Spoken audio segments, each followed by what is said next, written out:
ሳሚ ወዴት እየሄድክ ነው? ሻንጣው ምንድን ነው? ወደ መጣሁበት።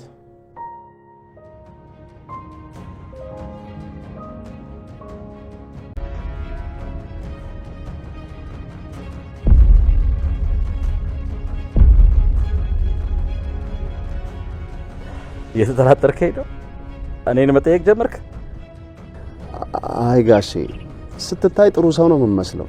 ይሄን ታረጋለች ብሎ ለመቀበል በጣም ከበደ። ምንድነው አንበሳው? ማደግህ ነው እንዴ እኔን መጠርጠር? በቃ ከዚህ በላይ መስማት አልፈልግም። አልጨረስኩም። ጥሩነት አላልክ?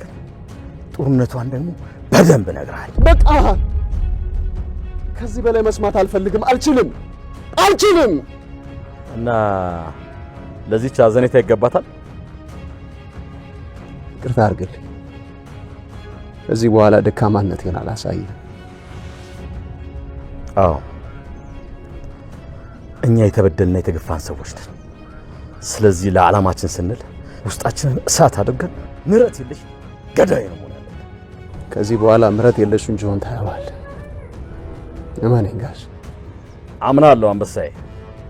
ሂድ በቃ እነዛን የውሻ ልጆች አንድ ባንድ አንድዳቸው። እሺ ጋሽ ደህና።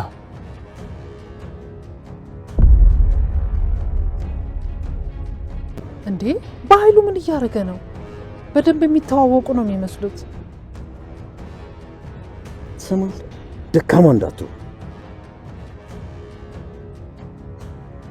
ደካማውኝ እኮ አይደለም። እና ምንድን ነው ሴትዮ አሳዘነች? አይ ማለት በቃ ከመቼ ጀምሮ ነው እንደዚህ ልፈስፈስ ይሆንኩ?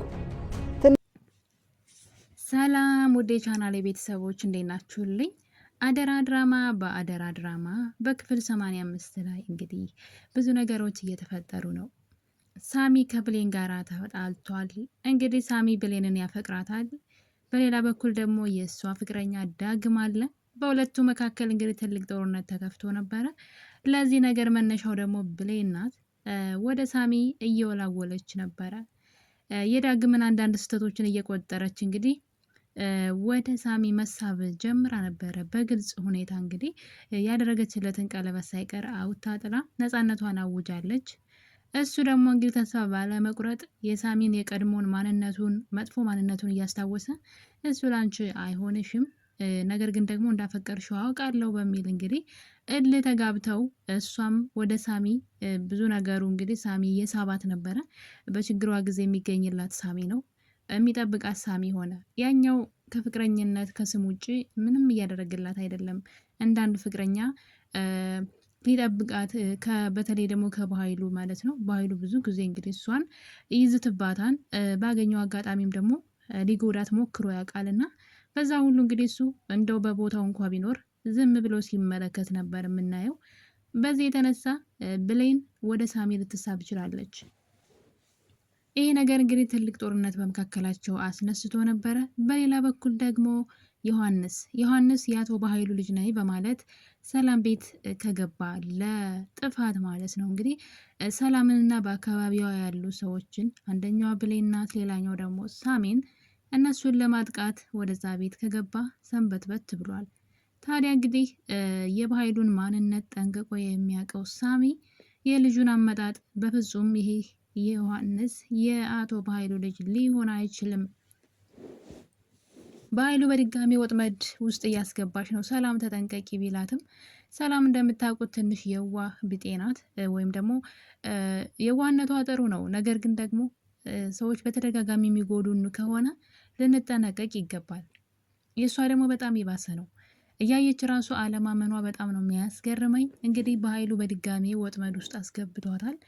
እና እንግዲህ የባህይሉ እቅድ ልጁንም ተጠቅመው ሲጨርስ ልጁንም መግደል ነው የሚፈልገው። በነገራችን ላይ ዮሐንስን ማለት ነው።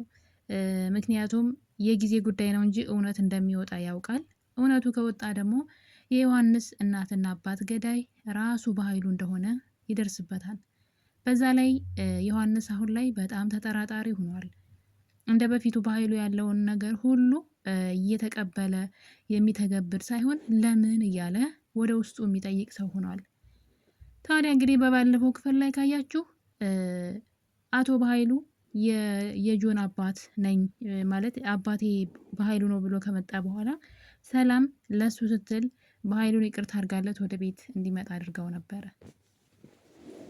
እናም ሳሚ ደግሞ ካሜራ አጥምዶ ትተዋቸው ወጥተው ነበረ። ነገር ግን በመሀል እንግዲህ እንዴት አድርጎ ወጥመድ ውስጥ እንዳስገባቸውና እንዴት እየተወኑ እንደሆነ ሲያወሩ ድንገት ዮሐንስ ቀና ሲል ሳሚ ያስቀመጠውን ስልክ ያየዋል። ስልኩ ካሜራ ደቅኖባቸው ነበረ በድብቅ። ነገር ግን ዮሐንስ አየው። እናም እንግዲህ ያወሩትን ደልቶ እንደ አዲስ ነበረ አዲስ ሪከርድ ያደረጉት። እናም እንግዲህ የእነሱን እንዳወቁባቸው ወይም ደግሞ እየተከታተሏቸው እንደሆነ ስላወቁ ልክ እንደማይተዋወቁ እንደ አባትና ልጁ ነው እንደገና ማውራት ይጀምራሉ። ሪከርዱ ላይም የተገኘው ይሄ ነው። የሳሚ እቅድ እንግዲህ ተበላሽቶበታል። ለዛም ሰላም መልሳ እንግዲህ ወደ የዋህነቷ ተመልሳለች። መጀመሪያ ላይ ከሳሚ ጎን ሆና እሺ በቃ ይህን ነገር እንሞክረው የበኃይሉ ልጅ መሆኑ አለመሆኑንና ለተንኮል እዚህ ቤት መምጣት አለመምጣቱን የበኃይሉ ሰው አለመሆኑን ለማወቅ ሳሚ ባመጣው ሀሳብ ተስማምታ ነበረ። ነገር ግን ቪዲዮ ላይ የተገኘው ነገር ሰላም እንደምትፈልገው ሆኖ ተገኝቷል። እሱም ልጁ ትክክለኛ የበኃይሉ ልጅ እንደሆነና ከበኃይሉ ጋራ ለመጀመሪያ ጊዜ እየተገናኙ እንደሆነ የሚያሳይ ቪዲዮ ነው የተገኘውና ያ ደግሞ የሆነው እንግዲህ እየቀረጸ የነበረውን ስልክ ስላዩትና የተቀረጸውን ስለደለቱት ነው እንጂ መጀመሪያ ላይ እንዴት አድርገው ድራማ እየሰሩ እንደሆነና እንዴት እንዳጃጃሏቸው እንደተሳካላቸው እያወሩ ያፌዙ ነበር። እና እንግዲህ ሳሚ ነገር አልተዋጠለትም። በፍጹም እንደዚህ ሊሆን አይችልም ሰላም እኔ በኃይሉን አውቀዋለሁ ይህ ልጅ የበኃይሉ ልጅ አይደለም ቢላትም ከዚህ በኋላ በቤተሰብ ጣልቃ እንዳትገባ ብላ ሰላም አስቆመዋለች። እንግዲህ ምንም አይነት ማለት አስቡ እንግዲህ ሊገላት እሷን ብቻ አይደለም እዛ ቤት ያሉ ሰዎችን ለመግደል የመጣ ሰው ነው ይሄ ልጅ። ነገር ግን እያስመሰለ ሰላም ፊት የበኃይሉ ልጅ እንደሆነ እየተናገረ አንጀቷን እየበላ እንግዲህ እሷ ግን ከትላንት ከዛ በፊት የተደረገባትን በኃይሉ ምን ያክል ተንኮል እንዳደረገባት እንደሰራባት እያወቀች ለምን ነገሮች እንደማትጠራጠር በተለይ ደግሞ ልጁ የመጣው በበኃይሉ በኩል መሆኑ በጣም ነው የሚያስገርመው። ብዙ ተንኮሎችን መስራት የሚችለው በኃይሉ የክፋት ጥግን ማድረግ የሚችለው በኃይሉ ከቤት ካባረረችው በኋላ ዓይንህን ላፈር ወንድሜ አይደለህም ካለችው በኋላ በዛ አጣብቂኝ ውስጥ ሆና ነው እንግዲህ ሌላ ደግሞ ልጅ ነኝ ብሎ የመጣው ይሄ ሰውና ልትጠራጠር ይገባ ነበር። ብዙ ነገር ህይወቷ ላይ ቤቷ ላይ በበኃይሉ የተነሳ እንደተፈጠረ ታውቃለች። ነገር ግን አሁንም መልሳ ወደዛው ሄዳለች። ልጁም እንግዲህ አሳምኗታል። ሰላምም ሳሚን ከዚህ በኋላ እነሱ እንዳይከታተል እንዲያቆም ነግረዋለች። ይሄ ነገር በዚህ እያለ እንግዲህ በኃይሉ ከቤት ከወጡ በኋላ እንግዲህ ሰላም ድንገት ተከትላቸው ስለነበረ ራቅ ብላ እያየቻቸው ነበረ። አቶ በኃይሉና ዮሐንስ በጣም ሲያወሩና እንደሚተዋወቁ ሰው ሆነው ተቀራርበው ሲያወሩ ሰላም እነዚህ ሰዎች ግን የምር በደንብ የሚተዋወቁ እኮ ነው የሚመስሉት እንዴት ነው ነገሩ ብላ ግራ ተጋብታ እያየቻቸው ነበረ። ነገር ግን አትጠራጠርም ሰላም ችግሯ ይሄ ነው እንግዲህ። ታዲያ በኃይሉ እንግዲህ አሁንም ዮሐንስን ጥላቻን እየነገረው ይገኛል። በኃይሉ የነገረው ነገር ልክ እንዳልሆነ ዮሐንስ እየጠረጠረ ይገኛል። በተለይ ደግሞ ሳሚ ቤተሰቦችን ገሏል የሚለው ነገር ቆም ብሎ ሲያስበው እየተዋጠለት አይደለም። እንዴት ነው ሳሚ በእኔ እድሜ ያለ ሰው የዛሬ 19 ዓመት እናትና አባቴን ሊገል የሚችለው በምን ሂሳብ ነው የሚለው ነገር ይሄ ነገር በኃይሉ ዋሽቶኛን እንዴ የሚል ጥርጣሬ ውስጥ ገብቷል። ምክንያቱም ብሌንን ሊገላት በተደጋጋሚ ሞክሮ ነበረ። ብሌንን ለመግደል እንግዲህ አንድ ጥያቄ ራሱ አንስቶላት ነበረ። አንዲት በጣም ንጹህ እርግብ አለች፣ ወፍ አለች እና ቤተሰቦችሽ በጣም ታመው ያቺ ወፍ ብታስፈልጋቸው ትገለያታለሽ ወይ ብሎ ጥያቄ ያነሳላታል። ጥያቄው በጣም ከባድ ነው። በቦታው በሆን ምን ላድርግ እንደምችል አላውቅም። ነገር ግን ቤተሰቦችን ለማዳን ስል አዎ ልሰዋት እችላለሁ ብለው ነበር፣ ወይም ደግሞ ልገላት እችላለሁ መድኃኒት ከሆነች ብለው ነበር እና ስለዚህ እኔም አንቺን እሰዋሻለሁ ብሎ ቢላውን ሲያነሳ ነው ሰላም እና ሳሚ የደረሱላት። ብሌን ሊገላት ወይም ደግሞ የሆነ ነገር ሊያደርጋት እንደሆነ ጠርጥራለች ልጁን። እና እንግዲህ ይሄ ነገር በዚህ እያለ ነው ዮሐንስ መጠራጠር የጀመረው። ቆይ እንዴት ነው እንደዚህ ሊሆን የሚችለው? እንዴት ነው ሳሚን ቤተሰቦች ሊገል የሚችለው? የበኃይሉ ትልቁ ስህተትና ራሱ ላይ ሸምቀቆውን ያጠበቀው መቼ ነው? ሳሚ ነው የእናትና አባት ገዳይ፣ አስገዳይዋ ደግሞ እህቴ ናት ብሎ የተናገረ ቀን ነው በኃይሉ ህይወቱ የተበላሸው። በእርግጠኝነት ዮሐንስ ይህን እውነት ያወቀ ቀን በኃይሉን ከነነፍሱ ነው እሳት ውስጥ የሚጨምረው ማለት ነው። ልጁ በጣም አንደኛ እናትና አባትን ያክል ገሎበት ከዛ ደግሞ እሱ መጥፎ ሰው እንዲሆንና ለሰዎች እንዳይራራ ክፉ ሰው እንዲሆን ለወንጀሉ መጠቀሚያ እንዲሆን አድርጎ ነው ያሳደገው። እነዚህ ነገሮች ሁሉ ተጠራቅመው ለበኃይሉ የሚራራ አንጀት አይኖረውም እውነቱን የደረሰበት ቀን። በኃይሉ ደግሞ ሲሳሳት እንግዲህ ሳሚ ነው የቤተሰቦች ገዳይ ብሎ የማይወጣው ችግር ውስጥ ገብቷል።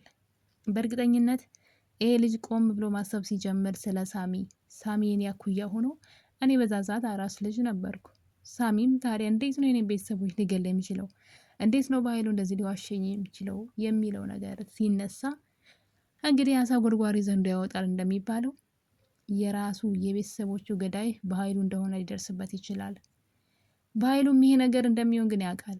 የሆነ ጊዜ እውነት ወጥቶ ያወቀ ቀን እንዴት አድርጎ ሊገለው እንደሚችል እንዴት አድርጎ እሳት ውስጥ ሊጨምረው እንደሚችል ስላወቀ መጀመሪያ ሳሚንና ብሌንን ያስወግድልኝ እንጂ ከዛ እሱንም እገለዋለሁ እያለ እየፎከረበት ነው። ስራውን ከሰራልኝ በኋላ አስገድለዋለሁ ብሎ ለሱም ወጥመድ አዘጋጅቶለታል። ዮሐንስ ሰላም ቤት ቆይታ በነበረው ጊዜ የሰላምን መልካም ልብና መልካምነትን እያየ ስለነበረ ለበኃይሉ እንግዲህ ቆይ ግን እንዴት ነው እህትህ ቤተሰቦችን ልታስገድል የቻለችው?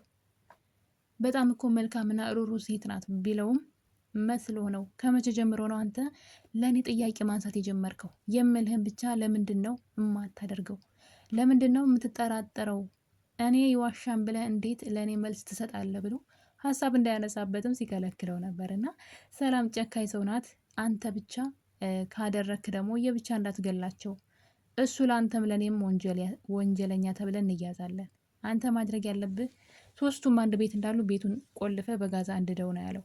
ያ ማለት ሶስቱንም አንዴ እንዲያስወግድለት ነው። ያው እንግዲህ አንድ ሰው ብሌንን ከገደለ ሌሎቹ ሲጠነቀቁ እሱ በህግ ይያዛል።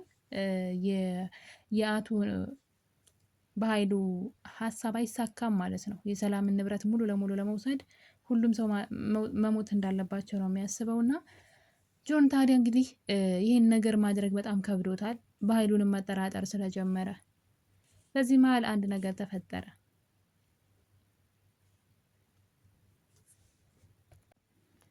ለሰላምና ለእነሱ መራራት ወይም ደግሞ ማሰብ ሲጀምር ዮሐንስ አቶ በኃይሉ ልጁ ጨካኝ እንዲሆን ሌላ ነገር ነግሮታል። ሰላም እኮ ቤተሰቦችን ግድል አይደለም ያደረገቻቸው፣ እግራቸውን በጥይት ከመታች በኋላ ላዩ ላይ ጨውና አረቂ እየጨመረች ቁስላቸው ላይ እንዲሰቃዩ አድርጋለች። ዝም ብለን እንዳታልፈው ይሄንን በማለት ጭካኔን በተደጋጋሚ እየነገረ እንግዲህ ልጁን የክፋት ወጥመድ ውስጥ ለማስገባት እየሞከረ ነው። በእርግጠኝነት ግን አይሳካለትም። የበኃይሉ ማብቂያ እንደውም ራሱ ክፋትን እያስተማረ ያሳደገው ዮሐንስ የእሱ መጥፊያው ይመስለኛል። እንግዲህ ለጊዜውም ቢሆን ግን ሰላምን እንዴት አድርጎ ቤተሰቦቹን አሰቃይታ እንደገደለች እንዴት አድርጎ አሰቃይቶ እንደሚገላት እያሰበ ይገኛል። በሌላ በኩል ደግሞ እንግዲህ ሳሚ ዛሬ ትልቅ ስህተት ሰርቷል። እሱም እንግዲህ በባለፈው ክፍል ላይ የሳሚ ልጅ እንዳለው ብሌን አውቃ ነበረ። እሱንም ያሳያት ዳግም ነው ከቃል ፎቶውን ወስዶ። እናም በዚህ የተነሳ አስመሳይና ውሸታም ሰውን ብላ ሳሚን ትጣለዋለች። ሳሚ ደግሞ ዳግም የሆነ ነገር እንደነገራት ስላወቀ ሳሚ ዳግም ጋር ሄዶ ሲነጋገሩ እንግዲህ ለብሌን ብዬ ነው እንጂ እስከዛሬ ተውኩ እንደዚህ እንድትናገረኝ አልፈቅድልህም ብሎ ሲመታው እንግዲህ ድንገት ብሌንም ታያለች። በዛ ላይ ደግሞ ወደድክም ጠላህም ብሌን ታፈቅረኛለች እንደምንም ብዬ ደግሞ የኔ አደርጋታለሁ ሲል ሰምታ እንግዲህ በመካከላቸው ትልቅ ጸብ ተነስተዋል። ለዛም ሳሚ የሰላምን ቤት ለቆ ሊሄድ ነው ማለት ነው። በጣም ነው የሚገርመውና ብሌን በእርግጥ ዳግምን ከወደደችው መሰብሰብ አለባት። በቃ ፍቅረኛ እንዳላት ሴት መሆን ያለባት። ለምንድን ነው ለሁለቱም ስሜት እንዳላት እዛኛው ወይ ተስፋ እንዲቆርጥ ሳትነግረው እኔ ከዚህ በኋላ ወደ አንተ ህይወት አልመለስም ተወይ ብላ ዳግምን ወይ መተው አለባት። የምትወደው ከሆነ ደግሞ ከሳሚ ጋር ያላትን ነገር መጠንቀቅ አለባት። ሳሚን ሳታስበው አፍቅረዋለች። እንዳፈቀረችው ደግሞ እንግዲህ ማሳያው ልጅ እንዳለው ስታውቅ ተናደደች። እንዴት ይዋሸኛል? ጉድ ሊያደርገኝ ነበር እያለች ነው። ያ ማለት በሱ ፍቅር ተይዛለች። ከሁለት አንዱ ደግሞ ግዴታ መምረጥ አለባት። ሳሚ እቃውን ጠቅሎ ከሰላም ቤት ሊወጣ ሲል ሰላም እጅ ከፍንጅ ይዘዋለች። እንግዲህ ታስቀረው ወይስ ይሄድ ይሆን? ሳሚ ከሄደ ምናልባት ለዮሐንስ የተመቸ ነው የሚሆነው። በሌላ በኩል የወይዘሮ ገነት ጎረቤት ናት። እንግዲህ የወይዘሮ ገነት ጎረቤት በፊት ለባህሉ እየሰራች እንግዲህ ጎረቤቷን ገነትን አሳልፋ ስትሰጣት በጣም ተናደን ነበረ። የጎረቤት ጉሮሮ ቤት ይባላል። ነገር ግን እሷ ከዛ ተቃራኒ ሆና እንግዲህ ለባህሉ ገንዘብ ብላ እየሰራች ወይዘሮ ገነትን ብዙ ችግር ስታስገባት አይተን ነበረ። ታዲያ እንግዲህ ጊዜው ደርሶ አሁን ደግሞ እሷ ራሷ ተረኛ ሆና በባህሉ እጅ ወድቃለች። ለዛም እንግዲህ በኃይሉ አግቶ አንድ ቤት ካስቀመጣት ሰንበትበት ብሏል። ወይዘሮ ገነት በሩን እያየች ጎረቤት የት ሄደች እያለች ትገኛለች። ቡና ፍልታውን አሁን ትመጣለች ብላ ብታይ ጎረቤቷ ፀሐይ እልም ብላ ቀርታለች 3 ቀን ሙሉ። በመጨረሻም እንግዲህ ቃልን ስለ በኃይሉ እየጠየቀቻት ነበር። በኃይሉ የሆነ ነገር አድርጓል ሊሆን ይችላል፣ እባክሽን እርዳት፣ የት ትገኛለች ብላ ስትላት ቃል ሰዎችን ሊያግትበት የሚችለውን ቦታ እኔ ያውቃለሁ ብላ እንግዲህ ወይዘሮ ገነትን ይዛት ሄዳለች። ከሄዱበት ቦታ እንግዲህ አንድ ክፍል ውስጥ አሽጎ አስቀምጧት ነበረ። በሩን ገንጥለው ገብተው ወይዘሮ ፀሐይን እንግዲህ አድነዋታል ማለት ነው። ደርሰውላታል። እንደምታዩት ራሷን ስታ ነበረ። እንግዲህ እንደምንም ብለው ቃልና ወይዘሮ ገነት ፀሐይን አትርፈዋታል ማለት ነው። ነገር ግን ከዛ ክፍል ውስጥ ሳይወጡ እንግዲህ እዛው እንዳሉ በኃይሉ እሷ ወዳገተበት ቦታ እየገሰገሰ ሲሄድ በሩ ተከፍቶ አግኝቶታል። በዛ ቅጽበት እንግዲህ በኃይሉ ማን ነው እዚህ ውስጥ የገባው በማለት ሽጉጥ አውጥቶ ወደ ውስጥ ገብቷል። ምናልባት እነሱ ከዛ ቦታ አምልጠው ይሆን ወይስ በኃይሉ እጅ ከፍንጅ ይዛቸው ይሆን? በእርግጠኝነት የሆነ ጉዳት ያደርሳል። እዛ ቦታ ላይ ቃል አለች፣ ወይዘሮ ገነት አለች፣ እራሷ ደግሞ ፀሐይ አለች። እዛው ካገኛቸው በእርግጠኝነት ከአንዳቸው ላይ ጉዳት ከማድረስ ወደ ኋላ አይልም። ምናልባትም እሱ ከመምጣቱ በፊት ከዛ ቦታ አምልጠው ከሆነም ትልቅ ነገር ነው።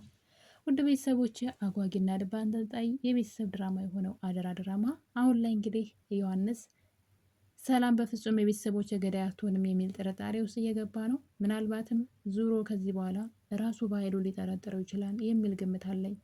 እናንተስ በዚህ ዙሪያ ምን ትላላችሁ? ሀሳብ አስተያየታችሁን ኮሜንት ላይ ያስቀምጡልኝ። ይህ ቪዲዮ ስትጀምሩ ደግሞ ላይክ፣ ሼር አድርጉልኝ። ስለነበረን ቆይታ አመሰግናለሁ። ባይ ባይ።